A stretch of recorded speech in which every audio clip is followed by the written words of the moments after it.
I like them kids. There's something about them kids I like. So we're taking a break from Samuel and Saul, and right now, for the next few weeks, we're talking about the road to resurrection, like the time leading up to Jesus and his death and resurrection. Today we're going to be in Matthew 26. We're going to read kind of a lengthy passage there, just a little bit. But before that, I just want to talk about what I'm talking about, which is on the next slide. I want to talk about the Garden of Gethsemane. The Garden of Gethsemane, the last place that Jesus went before he was arrested, and what happened with him going there. If you go to the next slide, this is an actual picture of the Garden of Gethsemane. We believe. There's some of these historical sites, we're not 100% sure where they are. We're not 100% sure where these things are. But 26 years ago, when I was visiting Israel, I walked here. I walked up and down these paths in the Garden of Gethsemane. And there's lots of different, bizarrely shaped trees. There's lots of these olive trees. And apparently this is a place that Jesus went a lot of times to relax, that he went to go walk with his disciples, that it was a familiar place right outside of Jerusalem. If you go to the next slide, here's another picture. It's a really beautiful place. We think garden, we probably think like we're gardening outside, we get fruits, we get vegetables. A lot of times in the Bible, a garden was more of a place of trees. A garden was more like a forest or an orchard or something like that. Rather than, plants deep in the ground, there's lots of bushes, lots of vines, lots of things. Here's one more slide of the Garden of Gethsemane. Again, lots of really pretty flowers, lots of bizarre trees. But there were some things that I noticed there that I hadn't noticed from Scripture before. So as I'm walking around in this Garden of Gethsemane, if you looked kind of to the left, kind of away from the city of Jerusalem, kind of like in the opposite direction, there was this hill. If you go to the next slide, this hill, it looks like kind of a weird hill. It has all these kind of clefts and kind of like weird holes in it. If you go to the next picture, here's a really good shot of the front of it. That hill looks a lot like a skull. There's a famous hill in the Bible called Golgotha or Calvary. Calvary is the Latin word from it. Golgotha is the Aramaic word. And so many people believe this is the hill that Jesus was crucified on.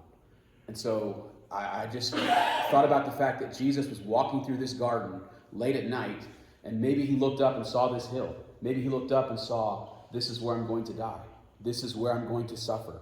This is where I'm going to face all the pain, all the negativity, all the weight of the sin. And that so from this spot where he was walking and praying to the Father, that he could also look up at this hill and know this is ultimately where I'm going to die. This is ultimately where I'm going to suffer. Another part of this garden, if you walk to another part of this garden, if you go to the next slide, there is this tomb, this garden tomb. And many people believe this is the spot where Jesus was laid in the tomb. And so possibly as Jesus was walking through the garden, walking through the trees, not only was he seeing the end on Calvary, the end that he would face on Golgotha, the hill of the skull, but also that he would look and he could see, but ultimately this is where I'm going to be. This is where I'll be resurrected. And so as he's walking through the garden, maybe these things are in his mind. Maybe he's imagining this or being aware of this. So we're going to read the story in Matthew chapter 26. If you go to the next slide, this is just a picture of it at night or at dusk. So this is where Jesus was walking, we believe. So Matthew 26, we're going to start in verse 36, and I'm just going to read on down through 56. Then Jesus went with his disciples to the place called Gethsemane. And he said to them, "Sit here while I go there and pray." He took Peter and the two sons of Zebedee, that's James and John, along with him, and he began to be sorrowful and troubled. And he said to them, "My soul is overwhelmed with sorrow to the point of death. Stay here and keep watch with me." Going a little farther, he fell on his face to the ground and prayed, "My Father, if it is possible, may this cup be taken from me. Yet not as I will, but as you will." Then he returned to the disciples and found them sleeping. "Could you not keep watch with me for 1 hour?" he asked Peter. "Watch and pray, so that you will not fall into temptation. The spirit is willing, but the body is weak." He went away a second time and prayed, "My Father, if it is not possible for this cup to be taken away unless I drink of it, may your will be done." When he came back, he again found them sleeping because their eyes were heavy. Then he left them and went away once more and prayed a third time, saying the same thing. Then he returned to the disciples and said to them, "Are you still sleeping and resting? Look, the hour is near. The Son of Man is betrayed into the hands of sinners. Rise, let us go. Here comes my betrayer." While he was still speaking, Judas, one of the 12, arrived. With him a large crowd, armed with swords and clubs, sent from the chief priests and the elders of the people. Now the betrayer had arranged a signal to them. "The one I kiss is the man. Arrest him." Going at once to Jesus, Judas said, "Greetings, Rabbi," and he kissed him. Jesus replied, "Friend, do what you came for." Then the men stepped forward, seizing Jesus, and arrested him. With that, one of Jesus' companions reached for his sword, drew it, and struck the servant of the high priest, cutting off his ear. "Put your sword back in its place," Jesus said, "for all who draw the sword will die by the sword.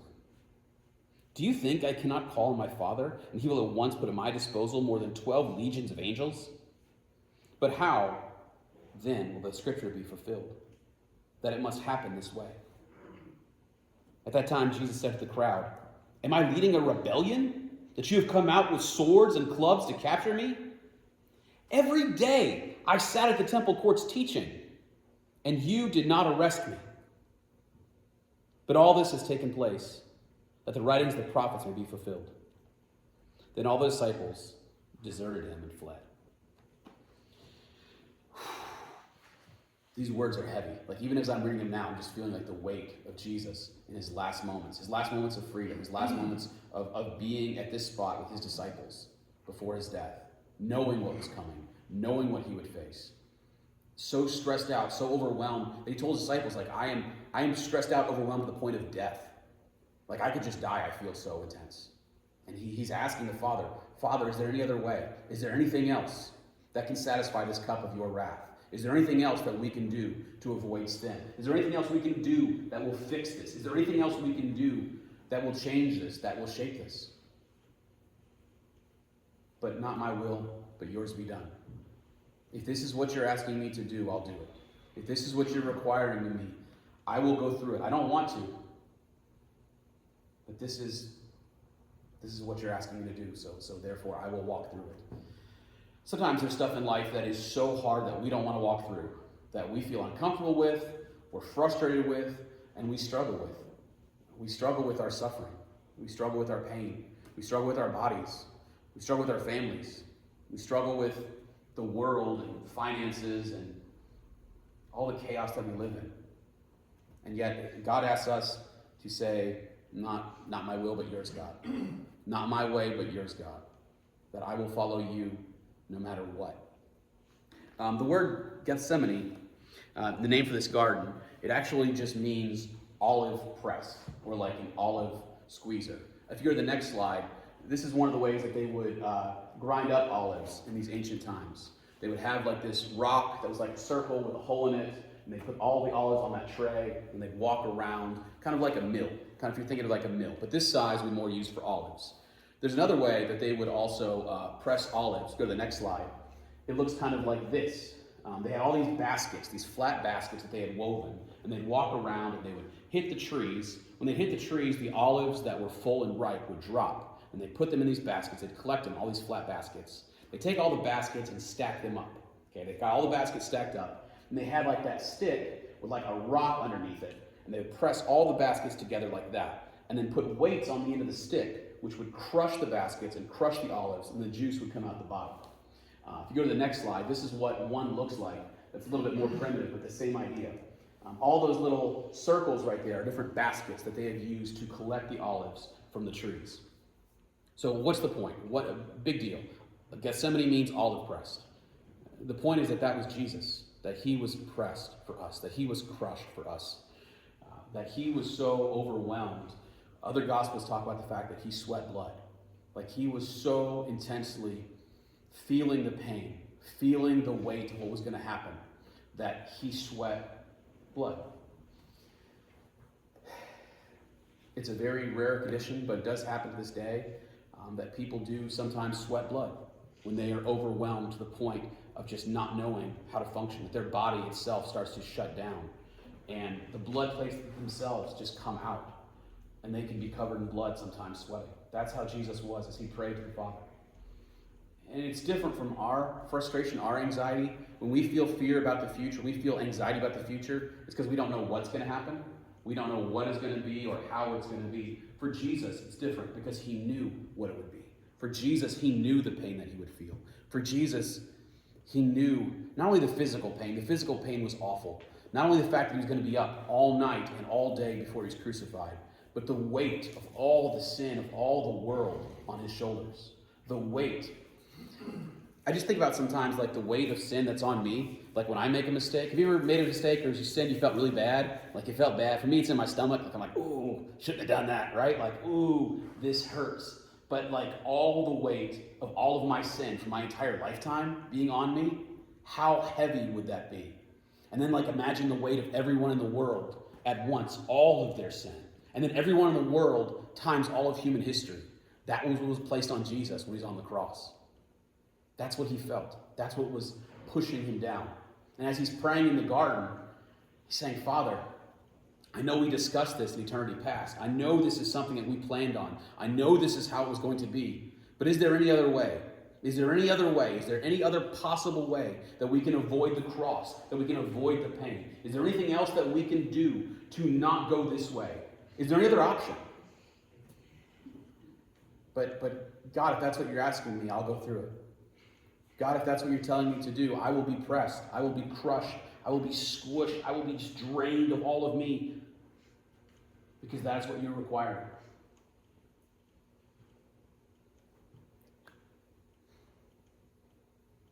Jesus, who knew no sin, who never wronged anyone, never lied to anyone, never took advantage of anyone, never used his power to make himself people obsessed with him. He chose to give himself. And here in the Garden of Gethsemane, he was betrayed. Here in the Garden of Gethsemane, he's praying and his disciples fall asleep. Have you ever had that moment where you needed somebody to be there for you and they weren't there? Like they did not show up? Or they didn't pick you up. I don't know if you've ever had somebody like they're supposed to pick you up for a ride and they weren't there. Or like you really depended on somebody, you needed to borrow some money for something and they didn't show up. Here Jesus is in this moment of agony, this moment of stress, this moment of being like so just overwhelmed. And the disciples are sleeping. They just fall asleep. And I get it. I like to sleep. Anybody else like to sleep? Disciples, they were tired and they were sleepy. And it was late at night. And they're like, man, we've been walking with Jesus all day. I'm exhausted. I just want to lay down. Man, Jesus, we've been talking all day. We've been trying to pay attention. Now Jesus walked away. I just need a nap. And again and again and again they slept. 3 times. Jesus keeps coming back to them. And they just keep falling asleep. Keep falling asleep. Keep falling asleep. And Jesus just tells them, hey, wake up. Pay attention. Watch and pray. Like this is an important moment. And they're asleep. They're not there for them. And then the last line of what we read in verse 56 says that they all abandoned him. Like they all left. They all went away. Disappeared. Just the pain and the weight and the loneliness Jesus must have felt. Also, too, when Jesus is on the cross, he is separated from the Father. This is the first time in history that he and the Father have been separated. We believe that God is one God. He exists in 3 persons, the Father, the Son, and the Holy Spirit. But while Jesus was on the cross, the Father turned his back on the Son. And for a brief moment, there was separation between the Godhead. For a brief moment, Jesus did not have his Father that he was so close to. And Jesus knew this was coming. Jesus knew what it was going to be. So here in the garden, he's wore out. He's crying out. He's praying. He's looking. Is there any other possible way? Is there any other out? I found something yesterday while I was reading this that had never stuck out to me before. There's 4 different Gospels, Matthew, Mark, Luke, and John. And they have a little bit different kind of way of telling it and mention different details. But in Luke, there's this detail that I've read it, but it never impacted me. In Luke, it says that while Jesus was praying, that an angel from heaven came and comforted Jesus. Like an angel from heaven came and comforted Jesus. How stressed out, how overwhelmed, how disturbed must you be that you need an angel to come and comfort you? How disturbed, how low was Jesus that he had to ask for an angel to come to comfort him? And this, like, it It creates lots and lots of questions for me that I haven't fully wrestled with yet. But the idea that Jesus needed comfort, and God sent an angel to comfort Jesus in this moment of pain, this moment of grief. How overwhelming. And still he chose to go. Still he chose to go. He didn't have to be in the garden. The Gospel of John in this section talks about this is the place that Jesus often went. Jesus often went to this place. That's why Judas knew where he was going to be, because this is where Jesus went. And Jesus could have picked a different place. Jesus could have skipped town. Jesus could have left. But he didn't. Jesus could have made Judas forget, or made him be blind all of a sudden, or Jesus could have done anything to stop it. And so he willingly chose to go and embrace this super difficult path that God had asked of him. And that's hard. That's hard for me. If you go to this next slide, this one line to me really sticks out. Is not my will be done, but yours. Or the King James Version says, not my will, but thy will. Or thy will be done. I know as Christians, we're all supposed to always want God's will, and I do in theory, but sometimes I want my will and my way, right? Sometimes when things are good, I want my way, my preference. You know what I mean? I want things to be the way I want them to be. Even when stuff's not bad, even when stuff is normal or to a good place. Josiah wants Josiah's will. Josiah wants Josiah's way. Josiah wants to argue why my way is right, and people should listen to me because I have it figured out. I want my will. Man, especially in a difficult situation, especially when life is at its toughest, especially when things are so hard. If I'm honest, my human flesh doesn't always want God's way. If there's an easier way to get out of it, my flesh desires to avoid this. My flesh desires to avoid pain, to avoid suffering, to avoid struggle. I like things to be quiet, calm, and comfortable. Just being honest. That is my way. But here Jesus in the garden says, not my will, but yours be done. And I think that is something that we can all use to remind ourselves when we are suffering, when we are frustrated, when we are lonely and hurt and frustrated. God, not my way, not my will, but yours. Because I can throw a pity party like nobody else. I can feel sorry for me. I can think of all the reasons I've been wrong. Somebody should have been there for me. Things haven't been right. I can think of all the suffering. Man, woe is me. I can totally get woe is me. My kids call it my grump face when I'm doing that. They'll let me know that I'm grumping, which is where I'm just feel sorry for me. You know what? But Jesus still said, hey, not my will, but yours, Father. I will go through what you want me to go through. So whatever you're facing, whatever you're going through, that's one thing to keep in mind. God, your will, not my will. It's one of the reasons I love Psalm 23, because it just starts off, the Lord is my shepherd, I shall not want. Is the Lord the shepherd, or am I the shepherd? Is the Lord the one who's leading, or am I the one leading? Am I focused on my wants? Because I can have some wants. No, I shall not want, I shall not want. The Lord is my shepherd, I shall not want. Not my will, but your will, God. That's what I want. Next slide. Another thing that really stands out to me is that Jesus told his disciples to watch and pray. Watch and pray. And then I thought, well, why does he say watch and pray? My human thinking is because Judas is coming, right? The soldiers are coming. The bad people are coming. Be alert. I want to know when they get here so I can stop praying. I want to be ready.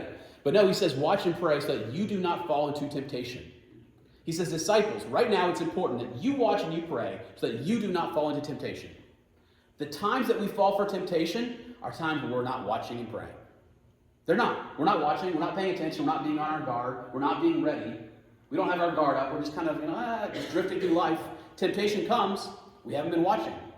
We haven't been praying. The times that temptation hits me, I haven't been praying like I'm supposed to. I haven't been spending the time with God that I need to. I haven't been reading my word like I need to. I haven't been worshiping God like I need to. I've been distracted by other things, and I haven't been watching and praying. And when I don't watch and pray, temptation comes, and it gets me. That's why he said, disciples, pay attention. If you don't watch and pray, temptation is going to get you. Temptation is just going to ruin you. When I worked at the Friendship House, the kids would say, he ate your cookies. If one kid beat another kid at basketball or stole it, he ate your cookies. That's what it means. So I can just see Jesus tell the disciples, hey, if you don't watch and pray, it's going to eat your cookies. You're not going to have nothing because it's going to take your stuff. Watch and pray, otherwise it's coming for you. Watch and pray, otherwise you're not going to succeed. Watch and pray, otherwise you're going to fall for it. Why? Because we always do. Because we do. Because our flesh is only so strong. My will is only so strong. I need him with me. I need his strength with me. If I don't watch and pray, I'm going to fall for something. I am. I'm going to fall for a lie or for a conspiracy theory or for whatever if I don't watch and pray. Next slide. The other thing that really sticks out to me is this idea that when the soldiers come, and I can imagine Peter, James, and John are really scared. I can imagine, I don't like getting woke up in the middle of things. I'm terrible at waking up. I'm just kind of like, oh, like it takes me a minute to kind of realize where I'm at. I can imagine these guys were sleeping, and all of a sudden all these torches and soldiers and armies there, and I can imagine they got really upset and really afraid and panicked. And Peter, in Matthew doesn't say it's Peter, but other gospels say it was Peter. Peter pulled out a sword and he cut off the ear of this man. He was this servant, the high priest. Peter cut off his ear, he chopped his ear off because he was scared, he was upset, he was nervous. Other Gospels talk about the fact that Jesus picked up the ear, he put it back on his head, and he healed the man. And the point for Jesus is, look, I have all the power here. They may have all the weapons, but I have all the power. Like, do you not think that I could call my Father, and he had at once put at my disposal more than 12 legions of angels? He's like, Peter, I could just call my dad, and we have the whole army here. Like, Peter is not, they're not impressing me. They're not scaring me. I have all the power and authority. And Peter, this is what needs to happen. We don't want it to happen. I don't want it to happen. I've been praying that it wouldn't happen. But I could stop it. But Peter, you are so focused on the physical and doing what you can to stop this from happening, when this is a spiritual thing that has to happen.